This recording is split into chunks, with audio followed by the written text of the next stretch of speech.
قوم العلم، السلام عليكم. معكم ايوب.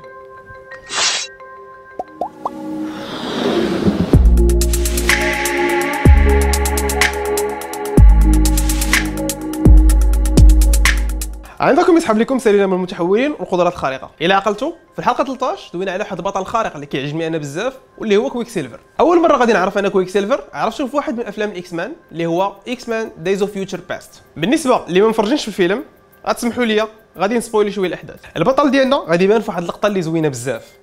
كان خاص يسبق القرطاس باش يعتق صحابه. في ديك اللقطه الحراس استعملوا فراده من نوع ريفولفير ماغنوم 357 اللي السرعه ديال الطلقه ديالو كتساوي تقريبا 430 متر في الثانيه. السرعه ديال الصوت ملي كيكونوا قراب من سطح الارض كتساوي تقريبا 340 متر في الثانيه. يعني باش يسبق هذوك القرطاسات كان خصو يكون فايت السرعه ديال الصوت. حتى لهنا كلشي مزيان. السيد راه عنده قدره خارقه يقدر يديرها، لكن اللي ثار الانتباه ديالي هو انه كان كيسمع الموسيقى وميم طون. الموسيقى صوت والصوت السرعه ديالو محدوده، هو كان خصو يفوت السرعه ديال الصوت.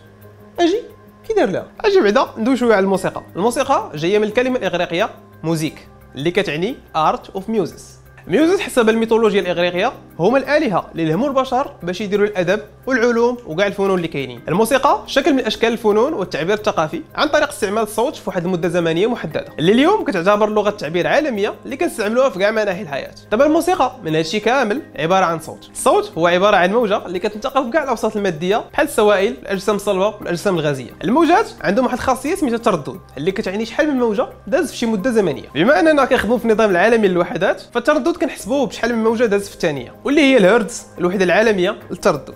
عقلتوا معايا على الدوبلر ايفكت اللي كنا دوينا عليه في الحلقه ديال البيج بانج. بالنسبه اللي ما عاقلش تاثير دوبلر هو واحد التاثير اللي كيطبق على الموجات. تخيل معايا شي امبيرونس دايزه من حداك كي كيكون الصوت اللي كتكون لومبيرونس جايه من جهتك.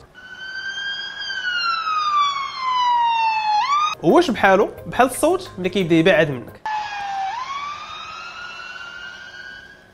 ماشي بحال كاين اختلاف في حده الصوت وهذا هو تاثير دوبلر. الموجات الصوتيه ضروري يكون عندها مصدر وداك المصدر ملي كيكون واقف في بلاصتو الصوت كيكون عنده هذا الشكل.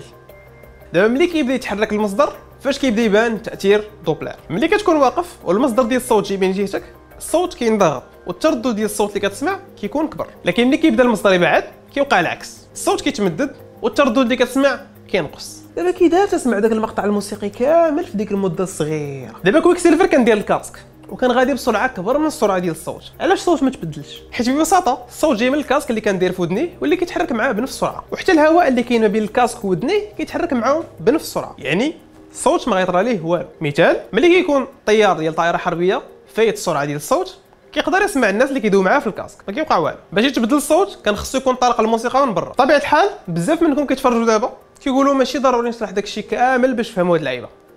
اوكي ردوا معايا البال دابا. المده ديال المقطع الموسيقي اللي سمعوه كويك سيلفر كيساوي تقريبا 112 ثانيه، شي 2 دقائق بحال هكاك. المده اللي استغرقها باش يعتق صحابو كتساوي 0.062 ثانيه. وي كاينين الناس اللي داروا الحسابات، نخليكم المصدر لتحت. دابا كي دار تسمع هذيك الموسيقى كامله في هذيك المده الزمنيه صغيره بزاف. طبيعه الحال باش دير هذه القضيه ساهل، خاص غير داك الوكمان اللي كندير في ودني يسرع الموسيقى 1836 مره. تقدروا تسمعوا موسيقى مسرعه حتى للدرجه غادي تسمعوها بحال هكا. لكن حيت هو كويك سيلفر ماشي غير رجليه اللي كيقدروا يجروا مزيان، حتى دماغو كيقدر يديكودي الهضره بالزربه. المهم الحلقه ديالنا سالات. المصادر كالعاده غتلقاوهم في الديسكريبسيون لتحت. ما تنساوش تتابعونا على فيسبوك، ديروا جيم الفيديو، تابونوا في لاشين باش يوصلكم الجديد. تهلاو.